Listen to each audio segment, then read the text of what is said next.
Hey guys, in this video we are going to talk about how to keep your house clean even when you have company. And if you missed the last two videos, I'm still sick. I'm sorry, my voice sounds weird, but I had to take advantage of having the house all to myself and get some filming done today. So I'm gonna try to get through these videos as fast as possible so that I can get back to resting up my voice and hopefully get fully recovered soon. But be sure to stick around to the end of this video because I do have a special announcement at the end of this video, so I don't want you to miss out on it. Be sure to stick around to the end, or if you're really curious, you can go to the end and watch the special announcement and then come back and join me for how to keep your house clean even when you have company, which I know is something that is always a challenge, especially during the holiday time when we tend to have a lot more company. So I have some ideas for you today and I hope that you will find them helpful. If you're new around here, if this is the first video of mine that you are seeing, welcome. I am Cassie with StreamlineYourHome.com and my goal is to help you get 7 extra hours in your week. So if that sounds like something you could use, be sure to hit that notification bell down below so you'll be notified when the next video comes out. All right, without further ado, let's get into how to keep your house clean even when you have company. So the first thing to keep in mind if you want your house to appear clean when you have company is to keep your kitchen clean. So I have other videos where I talk about how to develop a kitchen cleaning routine that will be the most efficient. And if you haven't seen those, I recommend you go back and watch those videos because it will help you clean your kitchen faster and more effectively. But no matter if you have a good kitchen cleaning routine or not, just keeping on top of the kitchen will make a huge difference in keeping your house feeling clean, even when there is a lot of extra people and just by proxy, a lot of extra stuff in your house. So I would say that is the number one most important thing. And even if you do nothing else in this video except keep your kitchen clean while you have company, it will make a huge difference in making your house feel clean. Now, along the lines of keeping your kitchen clean, when you have company, especially if you are having relatives, there are often, I don't even know which is correct at this point. There's often more than just one extra family. Often multiple families are getting together for the holiday season.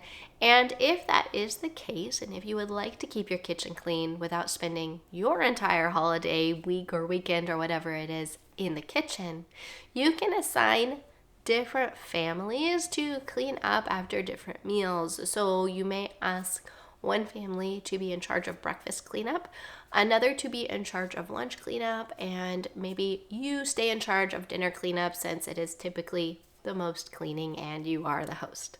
The second idea I have for you to help you keep your kitchen clean is, in the last video we talked about assigning different families different meals to help with the grocery budget and also help with just the amount of cooking that you have to do. And if you decide to do that, you could also assign for when a family is doing the meal, cooking the meal, getting the groceries for that meal, they are also in charge of cleaning up for that meal. And one of the options, again, we talked about in the last video was assigning different families different days. And again, if you do that, you could say, Tuesday, this is your family's day. You're going to get the groceries for the meals, you're going to cook the meals, and you're going to clean up after each meal on Tuesday.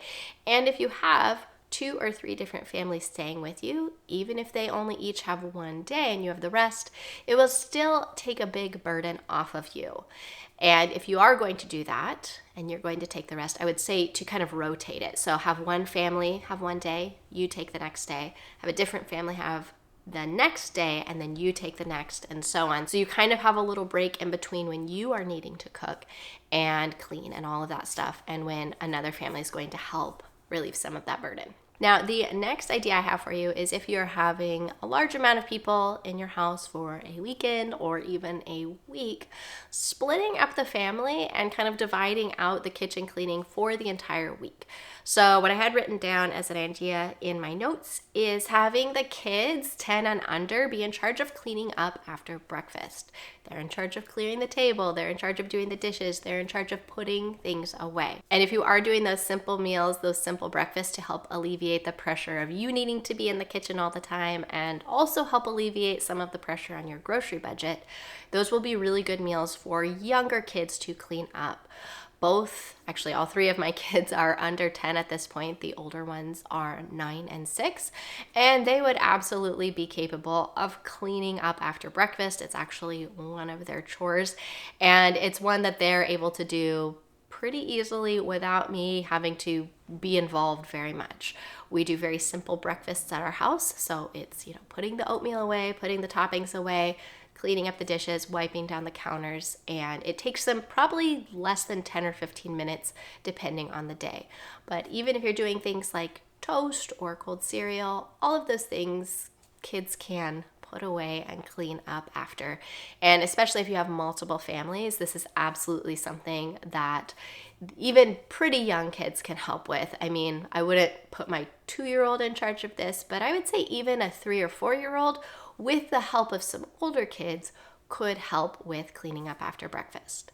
And then if you did that for lunch, you could have anyone between 10 and 20 clean up after the lunches. And again, if you're doing leftovers, it's really just popping those lids back on things, cleaning up the dishes, and putting things away. And then you could have all the adults do the cleanup after dinner. That way you can still get the kids to bed on time, and then everyone can spend time kind of cleaning up dinner together and chatting once the kids are in bed. Or if you already have a really good set of routines in your family and your immediate family is really good at cleaning up the kitchen and you already have a good system, you could just go ahead and stick with that. I would just maybe give your kids a heads up that you're going to have company and you're going to really need them to pitch in this week, because it's a lot. When you have even just one extra family in your house, it can be a ton of extra time that you end up spending in the kitchen if you aren't being proactive about it and doing some of those simple meals so that you aren't spending all of your time cleaning up. And then the last tip that I have for you to help you keep the kitchen clean is to just go disposable. I know that's not exactly helping the budget like we talked about in the last one, but if you go to Costco and just get a giant thing of paper plates, or even really most grocery stores I feel like have fairly economical paper plates. I don't recommend doing this all the time because that would add up, but when you have a lot of extra people in the house, it can definitely be worth it. So again, not necessarily the most economical, but you may decide if it is worth it to you to save that amount of time in the kitchen. And you can always ask people to bring some, because often, whenever we have company at least, people always text before they come and say, hey, what can we bring either to contribute for food or anything else? You could say, hey, could you be in charge of paper plates, some plasticware, some cups, and some napkins? And I think most people would think that that is great. They don't have to cook anything and they can just be in charge of that, and it will save everybody a lot of time in the kitchen. You will still have to clean up the big things, but that won't take that much time compared to all of the dishes and then running your dishwasher so much more and then having to empty out the dishwasher a lot as well. Okay, so then that, like I said, if there's just one thing you take from this video, take that, keep your kitchen clean, choose one of these tactics and apply it so that you can really keep your kitchen clean throughout the time when you have company, and that will help your house just feel cleaner. But if you do have a little bit of extra time and you want to go one more step, I actually have 2 other steps that you can choose to do or not that will just help a lot. But again, you can do these if you want. The kitchen is really the biggest thing you want to stay on top of. The second thing is laundry. So if you are able to keep doing one load of laundry every day, and you can always fold the laundry in the evenings once the kids are all in bed and just the adults are chatting and hanging out, or maybe even playing a board game, you can fold some laundry when it's not your turn, and I don't think it will offend any of your guests, especially if you're close enough that you are spending the holidays together. So really keep that laundry going as much as you can. Now, I say as you can because depending on your situation, you may not have full use of your laundry room. I know for us, when we have hosted, especially holiday times in the past, we actually have a laundry room that can fit a pack and play into the laundry room and the door closes. It's amazing. So when we have a really full house, there's usually at least one child, well, always just one child. It doesn't really fit two children, but you can fit one child in there in a pack and play. And so usually there's a baby that's staying in there, or sometimes even one of the older kids. I know actually both of my girls like to stay in the laundry room. It feels like a little fort to them. So there's often a kid in the laundry room. So when that happens, obviously I can't just run the laundry anytime I want during naps or whatever. So it's very much a different laundry routine, but that's okay because your whole schedule is kind of off when you have a lot of company anyway. And usually what I will do is just whenever the person staying in the laundry room wakes up, I will start the laundry. I will try to get it switched and get that whole thing done before they go down for their nap. And then I don't worry about folding it until, like I said, usually evening time. If I have time, some other time, great. But usually when you have company, you're pretty busy doing other things. So that's kind of an after the kitchen is clean, then I will sit down and fold as I'm chatting with the other adults, or even, like I said, as we are playing a game, I will fold laundry when it's not my turn. So I just try to kind of fit it in and keep it going and just keep that up as much as possible so that I'm not way behind on laundry when my company leaves. Plus, I like to keep up with the laundry because often if people are staying for a long time, they like to do a load before they go home or sometime during the week. And especially if there's little kids, like sometimes you just need to do laundry. So by keeping up with mine and keeping it moving through the cycles, I try not to just have it sitting in the dryer. Sometimes it happens, but I try to keep it moving. That way, if the company does need to use the laundry, they can, and it's no big deal as well. So if you're able to do those two things, and then I would say if you could only do two things, those are the two to just kind of keep moving and keep up with while you have company. And then the one last thing I would say that you could add if you just want your home to have that extra clean feel, even when you have company, which just brings in more people and more stuff, is to do an every evening tidy up. And I would say you can get pretty much everyone involved with this, all of the kids for sure, just say, hey, we're going to go around, we're going to, at least the downstairs, we're going to pick everything up and we're going to put it in the correct room. You know, if it goes in your kids' rooms, if it goes in the company's room, whatever, you can just put things into the right room.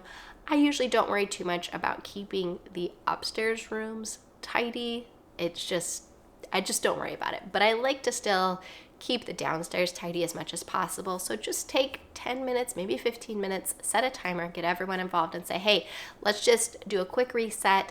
Let's put everything back where it needs to go. If there's any piles of laundry, that need to get put upstairs or whatever, you can do all of that.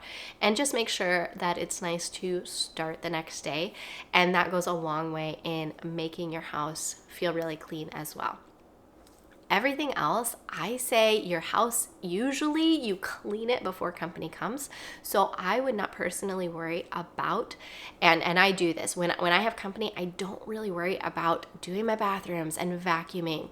Sometimes if it needs to be done, something gets spilled or whatever and I need to pull out the vacuum, I may just vacuum the floor if I have it out already and I have a minute, but it's not something that I stress out about getting all of my weekly cleaning done. My house was just clean before the company arrived. If it has 1 week where everything doesn't get touched, that's okay. And then the next week, because of how I have my cleaning set up, everything gets cleaned during the week. So I know throughout that next week between me and my kids' chores, everything will get done. So I don't worry about trying to keep up with my regular cleaning routine or anything like that, aside from the kitchen, the laundry, and a quick tidy in the evenings. So that's all I had for this video. I would love to hear from you guys in the comments down below what you do and what your tricks are to keep your house clean while you have company, or at least keep it feeling that way, especially if company is there for a while. It can be a bit of a challenge, but I'd love to hear your tips as well, and especially if you have some hacks for keeping things clean and for making life a little easier when you do have company. Please put those in the comments down below. Now, I said I had a special announcement at the end of this video, and here it is. I am going to be teaching this coming week. There are 3 different workshops that I will be teaching live. They're all the same, so you don't need to sign up for multiple of them. It's just I wanted to make sure there were different times and different days that might work for different people's schedules, because I want as many of you guys to be able to come as want to.